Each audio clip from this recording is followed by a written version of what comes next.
तो कुमार, आप सभी का आज की ऑनलाइन क्लास में स्वागत करता हूं। हम बात कर रहे हैं कक्षा 12 अर्थशास्त्र विषय के अध्याय 4 मांग की कीमत लोच, प्राइस इलास्टिसिटी ऑफ डिमांड पर।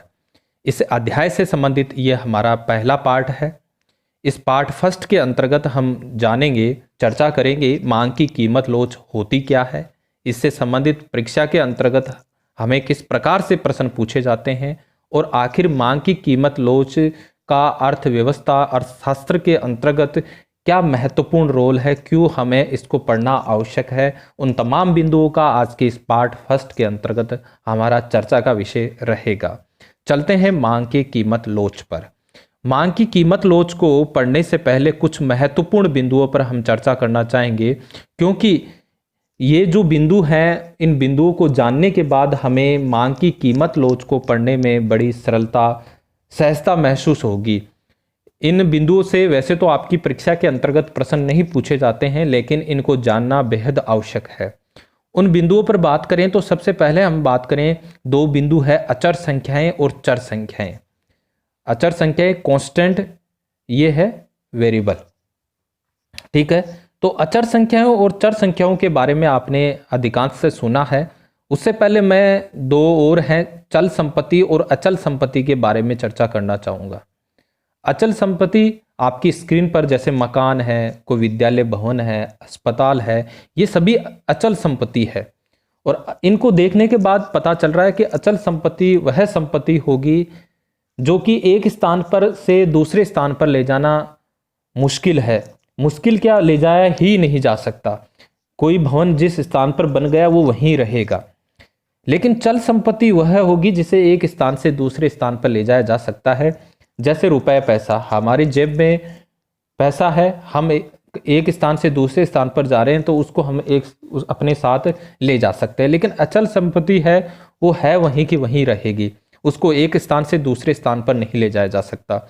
ठीक उसी प्रकार हम बात करें चर संख्याएं और अचर संख्याओं की बात करें।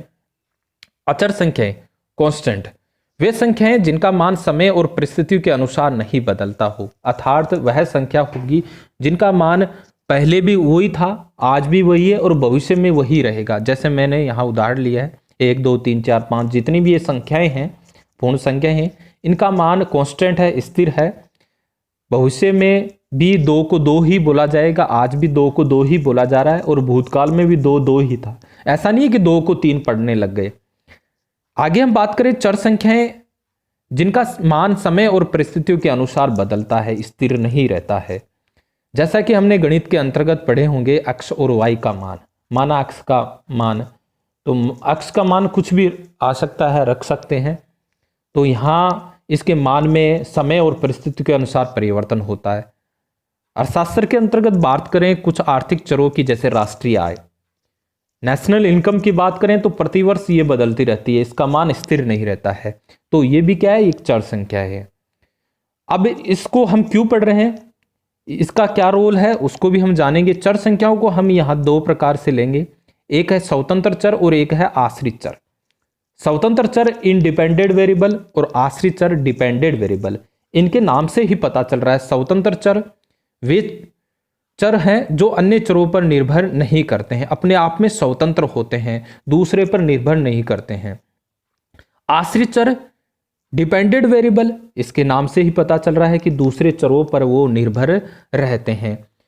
इस स्वतंत्र चर और आश्रित चर का इस अर्थशास्त्र के अंतर्गत बड़ा महत्वपूर्ण रोल है। इसको जानना बड़ा हमारे लिए जरूरी है, क्योंकि आगे हम फलन पढ़ेंगे, देखेंगे फलन क्या होते हैं और उन फलन में इन स्वतंत्र चर और आश्रित चर का बड़ा महत्वपूर्ण रोल है। एक सरल उदाहरण के द्वारा मैं आपको समझाना चाहूँगा कि एक क्लासरूम है, क्लासरूम के अंतर्गत अध्यापक के द्वारा अध्यापन कार्य करवाया जा रहा है। विभिन्न विद्यार्थी इस क्लासरूम के अंतर्गत बैठे हैं और उन्हीं में से कोई राहुल है और अध्यापक के द्वारा उसे आदेशित किया जाता है कि राहुल खड़ा हो और क्लासरूम से बाहर जा। तो निश्चित रूप से हम कहेंगे राहुल क्लासरूम से क्या होगा, बाहर जाएगा। तो हम यहाँ देख रहे हैं कि राहुल आश्रित चर है, डिपेंडेंट वेरिएबल है, एक उदाहरण के रूप में ले रहे हैं आप, ठीक है। तो यहाँ अध्यापक के द्वारा कहने पर वो ये भी शिष्टाचार के अंतर्गत, ठीक है, बात करें हम।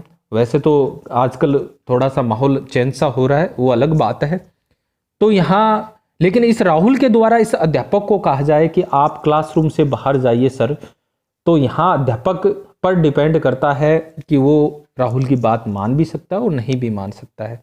तो इस प्रकार हम देखेंगे कि अध्यापक एक स्वतंत्र चर है उदाहरण के रूप में, और इसके द्वारा कोई परिवर्तन या किसी प्रकार का आदेश राहुल को दिया जाए या अन्य विद्यार्थियों को दिया जाए तो निश्चित रूप से सभी विद्यार्थी अध्यापक के आदेश की पालना करेंगे।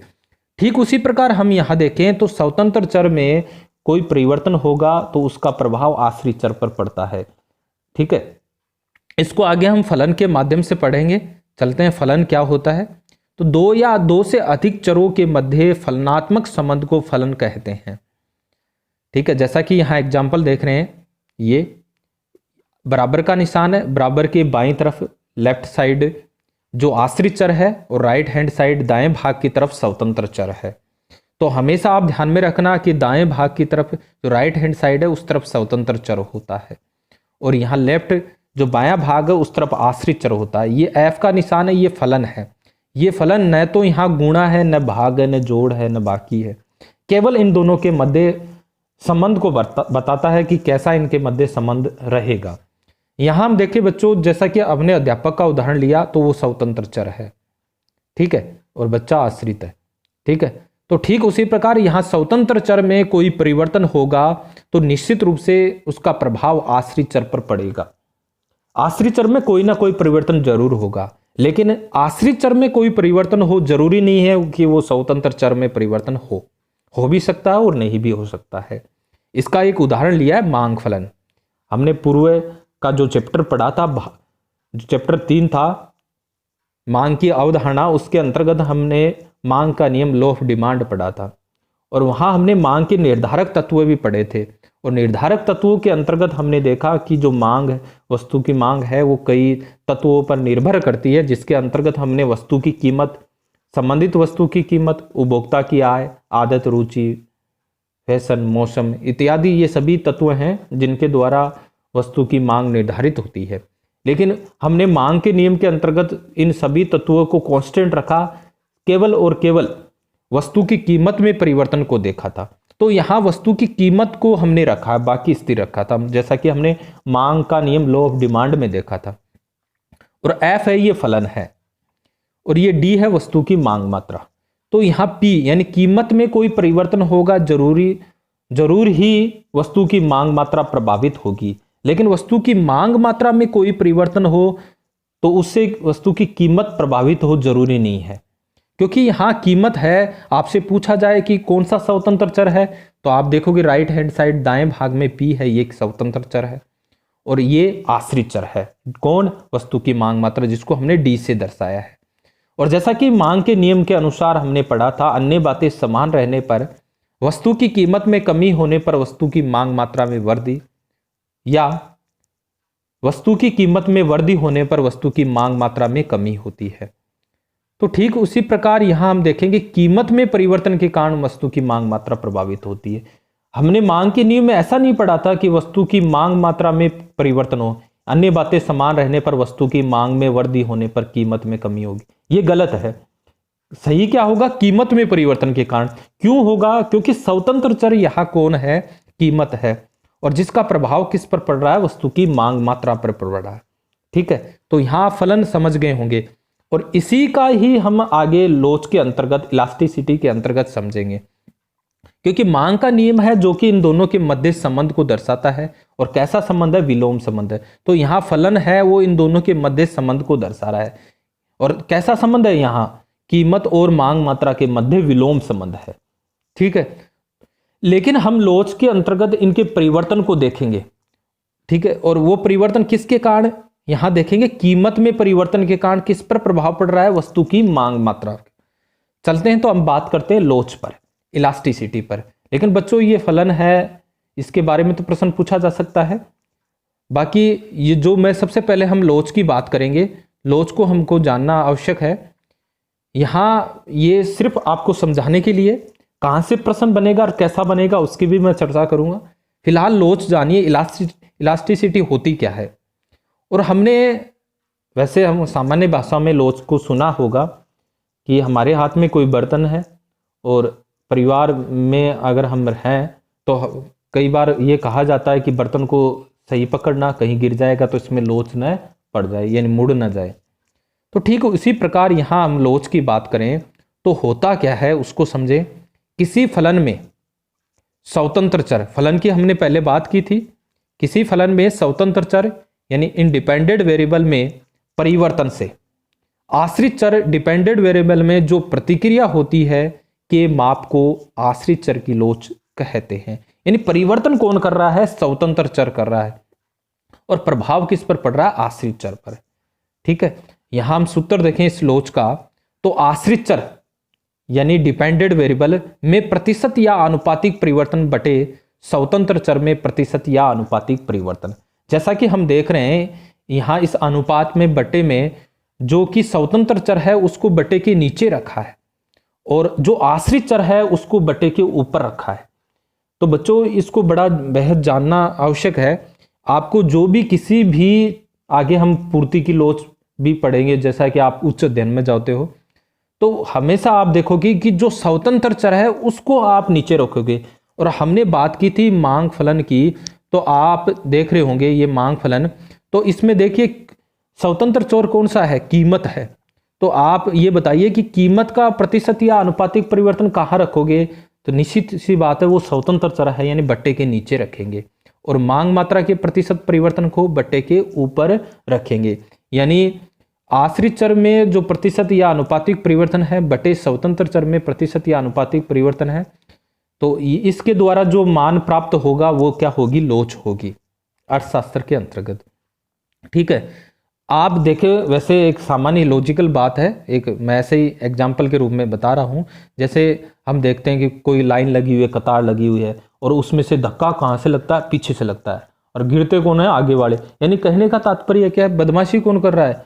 पीछे वाले। यानी जो परिवर्तन करता है उसको बट्टे के नीचे रखेंगे। यानी परिवर्तन कौन कर रहा था? स्वतंत्र चर कर रहा था, इसलिए उसको बट्टे के नीचे रखा है। और आश्रित चर को कहाँ रखा है? बट्टे के ऊपर रखा है। जैसे कोई प्रोग्राम हो रहा है बड़ा, और उसमें क्या होता है? अधिकांशतः हम देखते हैं कि पीछे वाले बैठे होते हैं, वो जोर जोर से तालियां, सीटी या शोरगुल करते हैं। तो कहने का तात्पर्य है कि जो परिवर्तन करता है उसको बट्टे के नीचे रखा जाता है। यहाँ प्रतिशत परिवर्तन से हमारा क्या तात्पर्य है उसको भी समझना आवश्यक है। जैसा कि हम देखते हैं, आपने देखा होगा कि हमने कोई वस्तु, जैसे क्रय मूल्य होता है, तो कोई वस्तु खरीदी है, वो 1000 रुपये में खरीदी है, ठीक है, और उसको हमने विक्रय मूल्य है उसको हमने 1200 में बेचती है। कितने में बेचती? 1200 में बेचती। अब आपसे पूछा जाए कि हमें लाभ हुआ है कि हानि हुई है, तो निश्चित रूप से हम कहेंगे कि खरीदा हमने कितने में? 1000 में, बेचा कितने में? 1200 में। निश्चित रूप से यहाँ हम देखेंगे 1200 माइनस 1000 यानी कितने रुपए का लाभ हुआ है? 200 का लाभ हुआ है। कितने का लाभ हुआ है? 200 का लाभ हुआ है। ठीक है, अब आपसे यहाँ कोई पूछ ले कि कितने प्रतिशत लाभ हुआ, परसेंटेज बताओ, तो आपने पहले पढ़ा होगा जब आपने छोटी क्लास में गणित का अध्ययन किया था, तो हमने देखा कि जो परिवर्तन हुआ है, कौन सा परिवर्तन है? जैसे लाभ कितना हुआ है? 200 का हुआ है, बटे लाभ प्रतिशत निकालने के लिए हमेशा हम क्या रखते हैं? क्रय मूल्य नीचे रखते हैं। क्रय मूल्य का तात्पर्य हम जो प्रारंभिक मूल्य होता है, जो हमने पहले खरीदा है, क्रय मूल्य ही क्यों रखते हैं? क्योंकि वो प्रारंभिक मूल्य, और कितने में खरीदा? 1000, और प्रतिशत के लिए हम क्या करते हैं? 100 से गुना। तो क्या हुआ यहाँ आपसे पूछा जाए तो कितने परसेंटेज?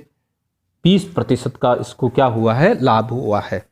ठीक है, तो यहाँ हम देखें इस सूत्र के अंतर्गत, तो आश्रित चर में प्रतिशत या आनुपातिक परिवर्तन यानी बटे स्वतंत्र चर में प्रतिशत, यानी हम ये देखेंगे कि आश्रित चर में जो परसेंटेज परिवर्तन हुआ, अभी हमने परसेंटेज देखा था लाभ, और कौन से में? स्वतंत्र चर में परसेंटेज परिवर्तन, वो कहाँ रखा? नीचे। और इनका अगर हम इनको डिवाइड करेंगे, आश्रित चर में प्रतिशत और स्वतंत्र चर, और जो मान निकल कर आएगा वो क्या निकल कर आएगा? लोच का निकल कर आएगा। तो सरल शब्दों में आपको लोच से की बात करें, लोच क्या होती है, यह आपके वैसे तो परीक्षा के अंतर्गत नहीं पूछा जाएगा, लेकिन समझने के लिए है। ये सबसे बड़ी बात है कि लोच निकालने के लिए। अब आपसे पूछे मांग की कीमत लोच क्या होगी, आगे हम बात करें, तो मांग की कीमत लोच मतलब किसकी पूछ रहे हैं, मांग की कीमत लोच की, तो कीमत की भी बात आई और मांग की भी आई। अब आपको ध्यान में रखना है कि कौन सा स्वतंत्र चर है और कौन सा आश्रित चर। तो सीधी सी बात है, कीमत क्या है, स्वतंत्र चर है, और मांग मात्रा क्या है, आश्रित चर है। तो आपको पूछा जाए कि कौन सा परिवर्तन बट्टे के नीचे रखोगे, कौन सा ऊपर रखोगे, तो निश्चित सी बात है आश्रित चर वाला, यानी मांग मात्रा में प्रतिशत परिवर्तन हम बट्टे के ऊपर रखेंगे और कीमत का कहाँ रखेंगे, नीचे रखेंगे। अब हम देखें मांग की लोच के बात करें तो उसके कितने प्रकार होते हैं, उनकी बात करें तो हम करें वस्तु की मांग मात्रा के निर्धारक में परिवर्तन से जो मांग मात्रा में हुई प्रतिक्रिया के माप को मांग की लोच कहते हैं। यानी सबसे पहले हम मांग की लोच की बात करें तो मांग की लोच क्या होगी, मांग की कीमत लोच की बात नहीं कर रहे, अभी मांग की लोच की बात कर रहे हैं। तो वस्तु की मांग मात्रा के निर्धारक, क्योंकि हमने देखा जैसे हमने मांग फलन पढ़ा था तो एक तरफ हमने मांग मात्रा लिखी थी अक्ष वस्तु की, और दूसरी तरफ क्या लिखा था, अक्ष वस्तु की कीमत, वाई वस्तु की कीमत, उपभोक्ता की आय, आदत, रुचि, फैशन, मौसम, ये हमने मांग फलन लिया था।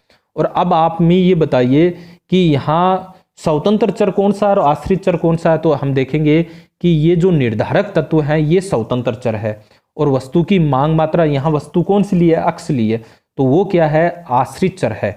ठीक है, तो हम यहाँ देखेंगे कि वस्तु की मांग मात्रा के प्रतिशत परिवर्तन को कहाँ रखेंगे, बट्टे के ऊपर रखेंगे, और ये इन सब को हम क्या कहेंगे, निर्धारक। किन के निर्धारक है, वस्तु की मांग मात्रा के, तो इनको रखेंगे बट्टे के नीचे। तो इस प्रकार मांग की लोच क्या निकल कर आई, मांग मात्रा में प्रतिशत या अनुपातिक परिवर्तन बटे मांग मात्रा के निर्धारक में प्रतिशत या अनुपातिक परिवर्तन। ये भी आपको बच्चों पढ़ना नहीं है, सिर्फ ध्यान में रखना है कि मांग मात्रा में परिवर्तन बटे के ऊपर है और मांग मात्रा में बटे के जो परिवर्तन होने वाले निर्धारक हैं उनका परिवर्तन नीचे की तरफ रखा है। आगे हम चले कि ये क्यों पढ़ा है, उससे पहले हम जाने कि मांग की लोच के प्रकार कितने होते हैं। तो वैसे आपसे पूछा जाए कि मांग की लोच के कितने प्रकार हैं, तो निश्चित रूप से हम कह नहीं सकते। जितने मांग के निर्धारक हैं उतने ही उसके प्रकार हैं। ठीक है, जैसा कि हम देखते हैं कि वस्तु की मांग मात्रा है वो आदत से भी प्रभावित होती है, रुचि से भी होती है, फैशन से भी होती है, उपभोक्ता की आय से भी होती है, उसी वस्तु की कीमत से भी होती है, संबंधित वस्तुओं की कीमत है उससे भी प्रभावित होती है। ये सभी कारक हैं जिनके द्वारा वस्तु की मांग मात्रा प्रभावित होती है। लेकिन जो वस्तु की मांग मात्रा के जो निर्धारकों में जो रुचि, फैशन, आदत, इनका कोई हम प्रत्यक्ष माप नहीं रख सकते कि कितनी की रुचि हुई, कितना रुचि में परिवर्तन हो, ये कह नहीं सकते। इसलिए मांग की लोच के हम 3 प्रकार लेंगे। हमने सबसे पहले लोच की बात की, उसके बाद हमने मांग की लोच की बात की, अब हम मांग की लोच के प्रकार देखें। 3 प्रकार हो गए। पहला प्रकार है मांग की कीमत लोच, प्राइस इलास्टिसिटी ऑफ डिमांड।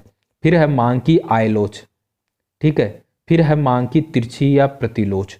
इसके अलावा रुचि, फैशन, मौसम उनसे भी प्रभावित होती है, लेकिन उनका कोई प्रत्यक्ष माप संभव नहीं है, हम उनको माप नहीं सकते, इसलिए 3 प्रकार है। बच्चों आपके सिलेबस में सिर्फ मांग की कीमत लोच की बात की गई है, तो सिर्फ हम मांग की कीमत लोच की बात करेंगे। यहाँ से आपको वार्षिक परीक्षा के अंतर्गत प्रश्न पूछे जा सकते हैं। अब यहाँ देखिए आप मांग की जो कीमत लोच, जिसे मूल्य लोच भी बोल सकते हैं, यहाँ आपसे बात करें कि मांग है वो आश्रित चर है और कीमत क्या है, स्वतंत्र चर है। इसके अलावा 2 प्रकार और बात की थी हमने कि मांग की आय लोच और मांग की तिरछी या आड़ी लोच। उनको नहीं पढ़ना, उच्च अध्ययन का विषय है। मांग की कीमत लोच की बात करें तो मांग की कीमत लोच क्या है, सबसे पहले हम सूत्र की बात करें तो मांग मात्रा में प्रतिशत या अनुपातिक परिवर्तन बटे वस्तु की कीमत में प्रतिशत या अनुपातिक परिवर्तन। हम देख रहे हैं कि मांग मात्रा में जो प्रतिशत या अनुपातिक परिवर्तन है वो हमने बटे के ऊपर रखा है। क्यों रखा है, क्योंकि हमने मांग फलन पढ़ा था। एक बार पुनः बता रहा हूं, डी फलन पी की बात की थी हमने। तो पी क्या है, स्वतंत्र चर है, और मैंने बात की थी कि स्वतंत्र चर के परिवर्तन को हम बटे के नीचे रखेंगे और आश्रित चर के परिवर्तन को हम बटे के ऊपर रखेंगे। तो आश्रित चर कौन सा है, मांग मात्रा है।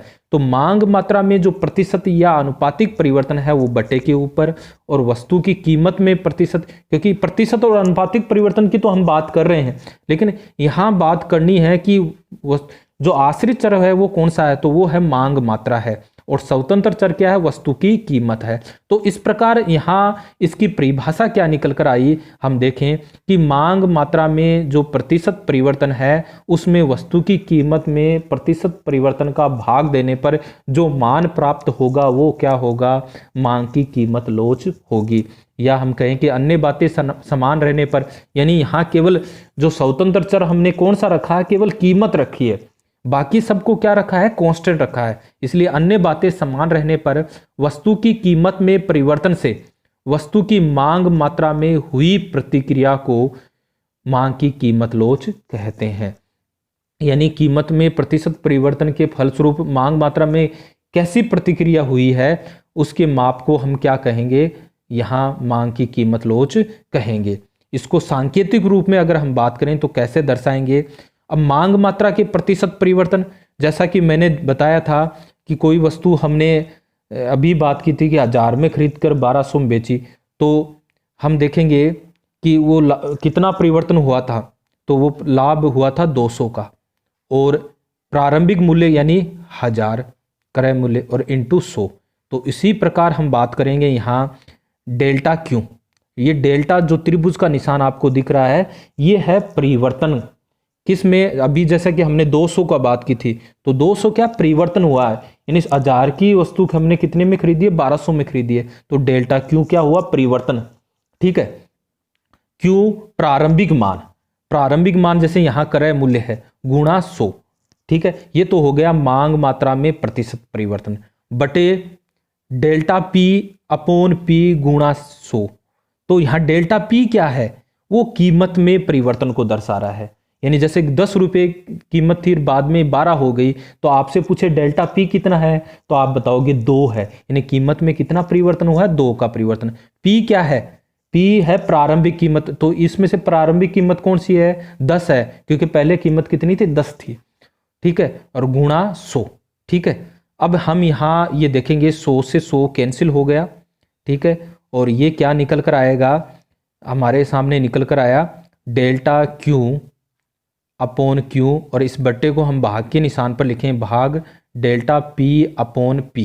ठीक है, और चूंकि हमें पता है भाग को हम गुणा में बदलते हैं, तो क्या होता है डेल्टा क्यू बटे क्यू गुणा। ठीक है, तो क्या होगा, ये पी ऊपर चला जाएगा और डेल्टा पी नीचे चला जाएगा, पलट जाता है ना, उल्टा हो जाता है। और इसको और सरल करें, व्यवस्थित कर दें, डेल्टा डेल्टा को एक जगह ले लें। डेल्टा क्या है, परिवर्तन को दर्शा रहा है। ये डेल्टा क्यू का मतलब वस्तु की मांग मात्रा में परिवर्तन, और डेल्टा पी का मतलब क्या है, वस्तु की कीमत में परिवर्तन। तो इनको व्यवस्थित कर दें, इसको ऐसा लिख दें, पी बटा क्यू इंटू डेल्टा क्यू बटे डेल्टा पी। ठीक है, और इसके आगे एक माइनस का निशान लगा दे। माइनस का निशान क्या है, मांग के नियम के अनुसार इन दोनों के मध्य क्या है, विलोम संबंध है, वो इसके डायरेक्शन को दर्शाता है, दिशा को दर्शाता है। ठीक है, कि वो क्या दर्शा रहा है कि कीमत और मांग मात्रा के मध्य कैसा संबंध है, विपरीत संबंध है। तो बड़ा सरल सा काम है, तो आपको इसको ध्यान में रखना है। क्या हुआ, पी बटा क्यू क्या निकल कर आया। ठीक है, ये क्यू इधर ऊपर आ गया डेल्टा क्यू, और इधर आ गया ये डेल्टा पी। बड़ा सरल सा काम है, कोई किसी प्रकार की कोई दिक्कत नहीं होगी। ठीक है, और इससे संबंधित हम कोई एक उदाहरण ले, तो आपकी स्क्रीन पर एक प्रश्न है, किसी वस्तु की कीमत के 10% गिरने से उसकी मांग 10 इकाई से बढ़कर 14 इकाई हो जाती है, अतः मांग की लोच की गणना कीजिए। तो हम देखें कि हमने देखा था कि मांग की कीमत लोच का सूत्र क्या है, एक बार पुनः, मांग में प्रतिशत या अनुपातिक परिवर्तन। तो यहाँ प्रतिशत परिवर्तन कर रहे हैं, तो क्या लिखेंगे, मांग में प्रतिशत परिवर्तन बटे कीमत में प्रतिशत परिवर्तन, कीमत में प्रतिशत परिवर्तन। तो कीमत का प्रतिशत परिवर्तन तो यहाँ दिया हुआ है 10%, लेकिन मांग का हम प्रतिशत परिवर्तन निकालेंगे तो कैसे निकलेगा, यहाँ 10 इकाई से बढ़कर कितनी हो गई, 14 इकाई हो गई। तो कितना परिवर्तन हुआ, तो हम देखेंगे कि कितना हुआ, 4 का परिवर्तन हुआ, यानी डेल्टा क्यू कितना है, 4 है। ठीक है, और क्योंकि 10 इकाई से कितनी हो गई, 14 इकाई हो गई, तो डेल्टा क्यू कितना आया है हमारा, 4 आया है। ठीक है, और प्रारंभिक मान कितना है, यानी पहले कितनी इकाई थी, 10 इकाई, प्रारंभिक मान है 10, और प्रतिशत के लिए हम क्या करते हैं, 100 करते हैं। तो इस प्रकार ये कितना परसेंट आया, 40% आया।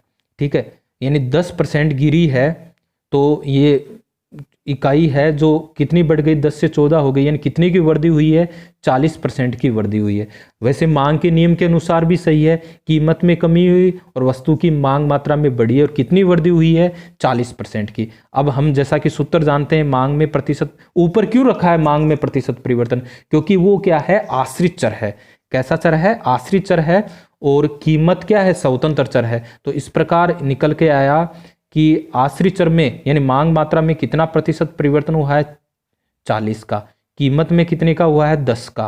तो इस प्रकार यहाँ लोच क्या निकल कर आई, 4 निकल कर आई। सरल किया तो 4 निकल कर आई। बड़ा सरल सा काम है। आपके लिए एक आपकी स्क्रीन पर एक प्रश्न है, तो वो देखिए, वस्तु की कीमत 10 थी, तो वस्तु की 20 इकाई खरीदी जाती थी। वस्तु की कीमत 10 से घटकर 5 हो जाती है, तब वस्तु की इकाई 20 से बढ़कर 40 खरीदी जाती है। मांग की कीमत लोच की गणना कीजिए। ठीक है, तो इसका जवाब आपको कमेंट बॉक्स पर देना है। आज के लिए बस इतना ही। धन्यवाद।